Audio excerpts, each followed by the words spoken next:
20 minute of education. Her president की जो साथ होती है उसका क्या रोल होता है? क्या वो अपनी सॉफ्ट पावर या हिडन इन्फ्लुएंस से प्रेसिडेंट को सपोर्ट करती है? क्या प्रेसिडेंट की वाइफ होना किस्मत का एक उपहार है या एक बहुत स्ट्रेस भरे लिमिटेशन है?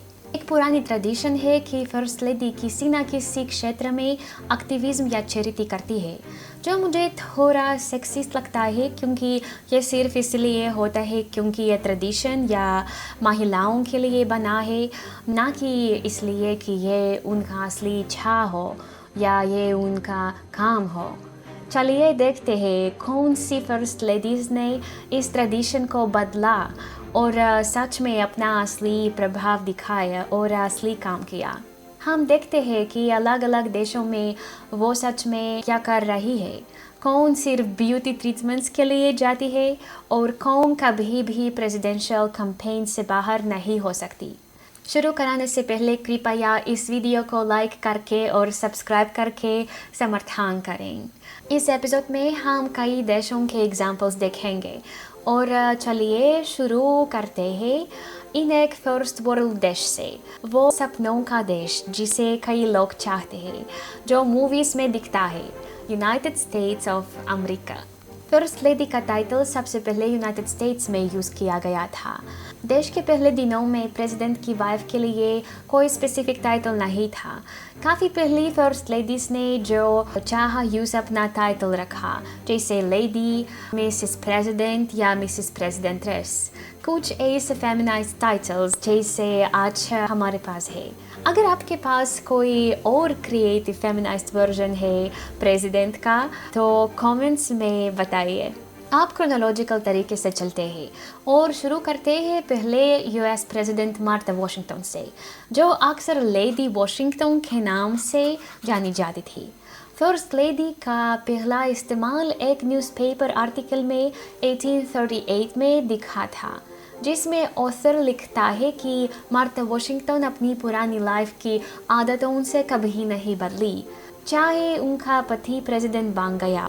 उसने लिखा था, राष्ट्र की फर्स्ट लेडी अपने पुराने जीवन के हैबिट्स को बनाए रखती थी, कोई आलस नहीं करती थी, सुबह जल्दी उठती थी और नाश्ता करने के बाद अपने कमरे में जाकर स्क्रिप्चर्स पढ़ने लगती थी।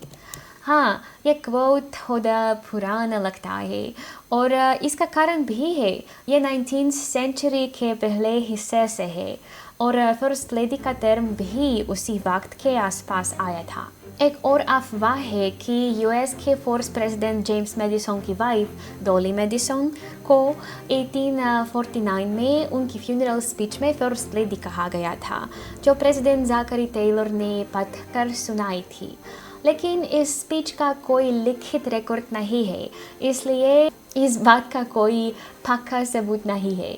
क्या हुआ डॉली के फ्यूनरल में, वो वहीं रहने दो। पर मैं ये अफवाह इसलिए बता रहा हूँ क्योंकि 1849 के बाद ये टाइटल वॉशिंगटन की सोशल सर्कल्स में और ज़्यादा यूज़ होने लगा। और समझ लो, ये सोशल मीडिया का ज़माना नहीं था, ये 19th सेंचुरी थी, तो ये बस सोशल सर्कल्स था जो हम बात कर रहे हैं यहाँ। शायद वॉशिंगटन के एलिट ने डॉली मैडिसन के फ्यूनरल में ये टर्म सुना और सोचा, हे ये अच्छा लगता है, यूज़ करते हैं, और फिर उन्होंने यूज़ किया। फर्स्ट लेडी का सबसे पहला डॉक्यूमेंटेड रिटन यूज़ 1863 को हुआ था, जब विलियम रसल, एक मशहूर कॉरेस्पॉन्डेंट, ने मैरी लिंकन, अब्राहम लिंकन की वाइफ को फर्स्ट लेडी कह के अपने डायरी में मेंशन किया। वैसे अब्राहम लिंकन, जो यूनाइटेड स्टेट्स के हीरो थे और अमेरिकन स्लेव्स के लिबरेटर थे, उनका फोटो $5 बिल पर है।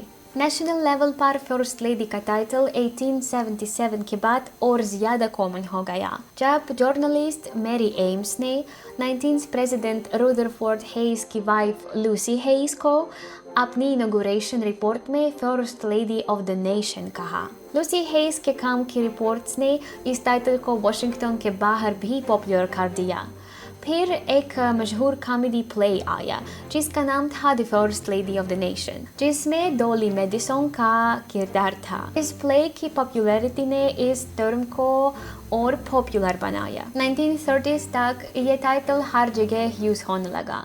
धीरे धीरे फर्स्ट लेडी का रोल भी एक्सपेंड होता गया। जब एडिथ विल्सन, जो 28th प्रेसिडेंट की वाइफ थी, अपने पति का स्केड्यूल मैनेज कर रही थी और उनके ऑफिस को संभाल रही थी, जब उन्हें स्ट्रोक आया था 1919 में, तो उन्होंने इफेक्टिवली अपने पति का प्रेसिडेंसी चलाया जब तक उनका टर्म कंप्लीट नहीं हो गया। एक रिपब्लिकन सीनेटर ने उन्हें the president who fulfilled the suffragist dream, changing the title from first lady to acting first man कहा था। मजेदार बात यह थी कि एडिथ ने ट्रेवल करके भी इस रोल को बदला।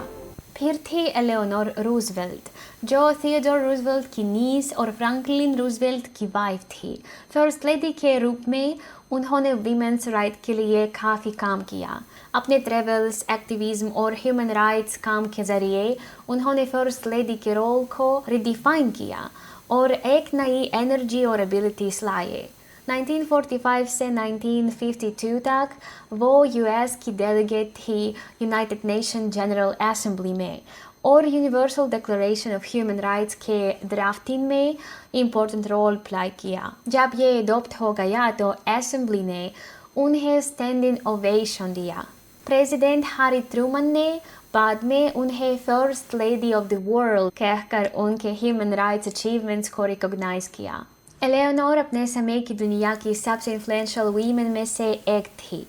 वो पहली फर्स्ट लेडी थी जो रेगुलर प्रेस कॉन्फ्रेंसेस करती थी, न्यूज़पेपर्स में डेली कॉलम लिखती थी, मैगजीन्स में monthly column, weekly radio shows करती थी और नेशनल पार्टी कन्वेंशंस में बोलती थी। उन्होंने अपने पति के पॉलिसीज से काफ़ी बार डिसएग्रीमेंट दिखाया, जो मुझे काफ़ी इम्प्रेसिव लगता है।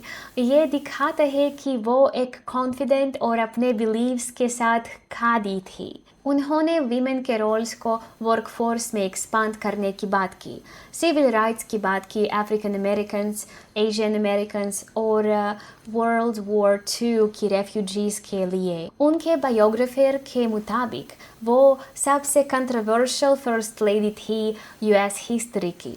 उन्होंने क्रिटिसिज्म के बावजूद अपनी पब्लिक लाइफ और एक्टिविज्म को कंटिन्यू रखा, जबकि उनके समय में बहुत कम शादीशुदा औरतें करियर्स करती थी, लेकिन उनके पति उनकी पूरी तरह से सपोर्ट करते थे। अपने पति के प्रेसिडेंसी के पहले साल में एलेनोर ने जितना अपने पति कमाते थे उतना कमाया और अपने लेक्चर्स और राइटिंग से $75,000 कमाए, जिसमें से उन्होंने ज़्यादातर चैरिटी में डोनेट किया।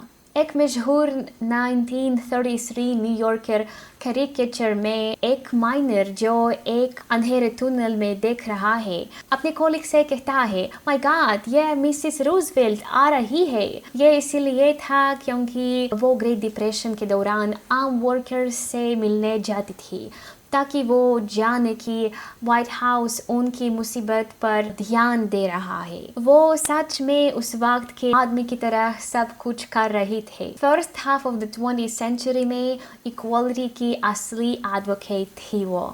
अपने पति के गुजारने के बाद एलेनोर ने अपनी ज़िंदगी के अगले 17 साल पॉलिटिक्स में एक्टिव रहे। उन्होंने यूएस को यूनाइटेड नेशंस से जोड़ने की लड़ाई लड़ी और पहली डेलीगेट बन गई। उन्होंने यूनाइटेड नेशंस के ह्यूमन राइट्स कमीशन को चेयर किया और universal declaration of human rights को ड्राफ्ट करने में मेजर रोल प्ले किया। उन्होंने गैलप की 20th सेंचुरी की सबसे ज़्यादा एडमायर की गई लोगों की लिस्ट में 9th रैंक हासिल की। पीरियोडिक सर्वेज दिखाते हैं कि हिस्टोरियंस उन्हें यूएस की सबसे बड़ी फर्स्ट लेडी मानते हैं। चलिए अब हम फ्रांस की तरफ चलते हैं। फ्रांस की पहली अनऑफिशियल फर्स्ट लेडी थी किंग लुइस 15 की मिस्ट्रेस मदाम दे पोम्पाडूर। वो सिर्फ राज्य की मिस्ट्रेस नहीं थी, बल्कि उनकी ट्रस्टेड एडवाइजर भी थी, जो राजनीति और राज्य के कामों में शामिल थी। मदाम दे पोम्पाडूर ने अपनी पोजीशन का इस्तेमाल अपने दोस्त और साथियों को प्रमोट करने के लिए किया, जिस वजह से वो कोर्ट में एक प्रभावित व्यक्ति बन गई थी। उन्होंने कलाकारों, लेखकों और संगीतकारों को समर्थन दिया और रोकोको स्टाइल के विकास में भी महत्वपूर्ण योगदान दिया, जो 18 सदी तक फ्रेंच कला और डिज़ाइन का प्रमुख स्टाइल बना। एक और इंटरेस्टिंग केस नेपोलियन बोनापार्ट की पहली वाइफ एम्प्रेस जोसेफिन, जिन्होंने नेपोलियन के शक्ति में आने में महत्वपूर्ण रोल अदा किया। जोसेफिन ने अपनी आकर्षण, सामाजिक जोड़ने की कला और डिप्लोमेटिक स्किल्स का इस्तेमाल करके नेपोलियन को फ्रेंच एलीट के बीच समर्थन दिलाने में मदद की और उनका रूलिंग पोजीशन मजबूत किया। वो बोनापार्ट के लिए एक इमेज मेकर जैसे काम करती थी, शानदार इवेंट्स और सेरेमोनीज का आयोजन करती थी जो उनके इमेज और प्रेस्टीज को बढ़ाते थे और उनके एम्परर बनने में मदद की। जोसेफिन ही थी जो इंपीरियल कोर्ट की रिफाइंड इमेज को प्रमोट करती थी। इससे नेपोलियन के रिजीम की ग्रैंडियोसिटी को स्थापित करने में मदद मिली, जिससे उनकी लेजिटिमेसी भी बढ़ी। ये एक तरह का वन पर्सन मार्केटिंग एजेंसी का काम था और नेपोलियन की सफलता के आधार पर जोसेफिन आसानी से एक कोर्स चला सकती थी। अपने पति को 21 दिन में एम्परर कैसे बनाइए। जोसेफिन नेपोलियन के साथ बच्चे नहीं कर सकती थी, जो कि एयर्स को सुनिश्चित करने के लिए ज़रूरी था। तो बाद में नेपोलियन ने दूसरी औरत से शादी की, लेकिन जोसेफिन उनके लिए इतनी ज़रूरी थी कि उन्होंने दूसरी शादी के बाद भी जोसेफिन को अपनी रियल वाइफ कहकर याद रखा और उनके मौत तक ये बात बना रही। आप एशिया की फर्स्ट लेडीज के इतिहास की बात करते हैं। यहाँ एक इंटरेस्टिंग फैक्ट है जो इंडिया की एक प्रमुख फर्स्ट लेडी से संबंधित है। उन्होंने एक 13 साल के लड़के से शादी की थी, लेकिन यहाँ एक ट्विस्ट है, वो खुद भी तब सिर्फ 14 साल की थी और बाद में उन्हें जेल भी जाना पड़ा। मैं बात कर रहा हूँ महात्मा गांधी की वाइफ कस्तूरबा मोहनदास गांधी की, जो उनके साथ भारत की आज़ादी के लिए लड़ी। वैसे मोहनदास उनके पति का असली नाम था और महात्मा उनका उपनाम था। कस्तूरबा एक बहुत ही बहादुर फर्स्ट लेडी थी जो गांधी के साथ मिलकर भारत की आज़ादी के लिए सक्रिय रूप से लड़ी। उन्होंने सिविल डिसोबीडियंस मूवमेंट्स में हिस्सा लिया, जिसमें सोल्ट मार्च भी शामिल था। उनका नॉन वायलेंट रेजिस्टेंस का कमिटमेंट उतना ही मजबूत था जितना उनके पति का था और वो अक्सर औरतों को इस आंदोलन में शामिल होने के लिए प्रेरित करती थी। 1913 में उन्होंने साउथ अफ्रीका में इंडियन इमिग्रेंट्स के साथ हो रहे अन्यायों के खिलाफ प्रोटेस्ट में हिस्सा लिया, जिसमें उन्हें गिरफ्तार करके कठोर श्रम देने की सजा दी गई थी। लेकिन जेल में भी वो औरतों को प्रार्थना में शामिल करती थी और शिक्षित औरतों को अनपढ़ों को पढ़ने लिखने की सलाह देती थी। कस्तूरबा अक्सर अपने पति के जेल में होने पर उनकी जगह ले लेती थी।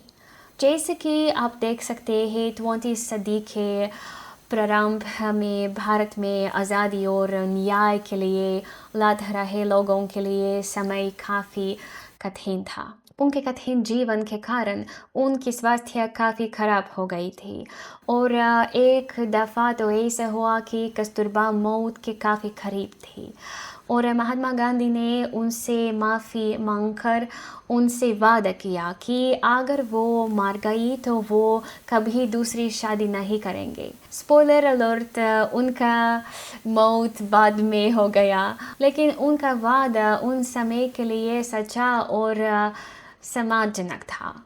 उसके बाद इस अत्यंत बहादुर फर्स्ट लेडी ने अपने देश के लिए और भी ज़्यादा वक्त जेल में बिताया।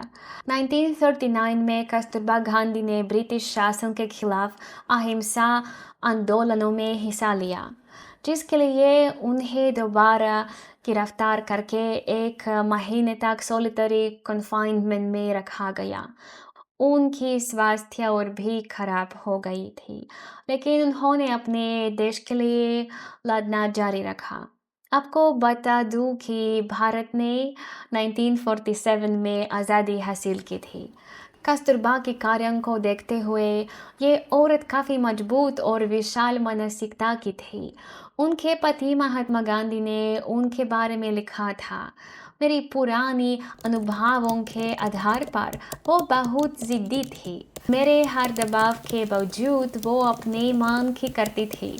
इसका नतीजा ये होता था कि कभी कभी हमारे बीच दूरी आ जाती थी, लेकिन जैसे जैसे मेरी जन समाज की जीवन में बढ़ोतरी हुई, मेरी वाइफ ने भी अपना काम ढूंढा और मेरे काम में खो गई।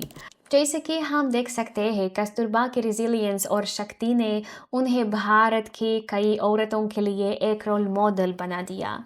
उनका योगदान आज भी कुछ हद तक गांधी के साथ ही छुपा हुआ है, लेकिन उनकी आज़ादी आंदोलन और सामाजिक कार्यों में योगदान को अब रिसेंट सालों में पहचाना जा रहा है। उनका मानना था कि औरतों को सशक्त बनाना चाहिए और उन्हें सामाजिक और राजनीतिक गतिविधियों में शामिल होना चाहिए, और वो अक्सर उन्हें पारंपरिक बंधनों से मुक्त होने की सलाह देती थी। अब चलिए हम यूक्रेन की तरफ रिपोर्ट करते हैं, लेकिन अभी भी काफ़ी दौर के पास्ट में, कीवन रूस के समय में। एक इंटरेस्टिंग हिस्टोरिकल फिगर है कीवन रूस के समय की, जो एग्जैक्टली एक फर्स्ट लेडी नहीं थी, लेकिन एक यूक्रेनियन औरत थी जो फ्रांस की रानी बनी। यारोस्लाव के वाइस की बेटी आन्ना यारोस्लावना। आन्ना को अच्छी शिक्षा मिली थी। पढ़ने लिखने के अलावा वो कई भाषाएं जानती थी, जैसे ग्रीक, लैटिन और स्वीडिश, जो उनकी माँ की भाषा थी। तो जब फ्रांस के किंग हेनरी द फर्स्ट को इस स्मार्ट और खूबसूरत लेडी का पता चला, तो उन्होंने उनसे शादी करने का फैसला किया।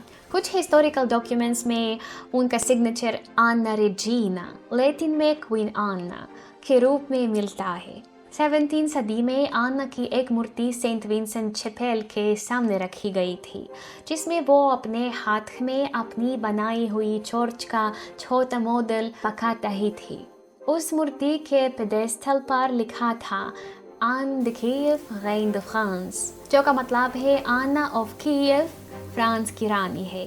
फ्रांस में अपने दौर के दौरान आन्ना ने अपनी अथॉरिटी अपने काम और ज्ञान के जरिए इस्टेब्लिश की।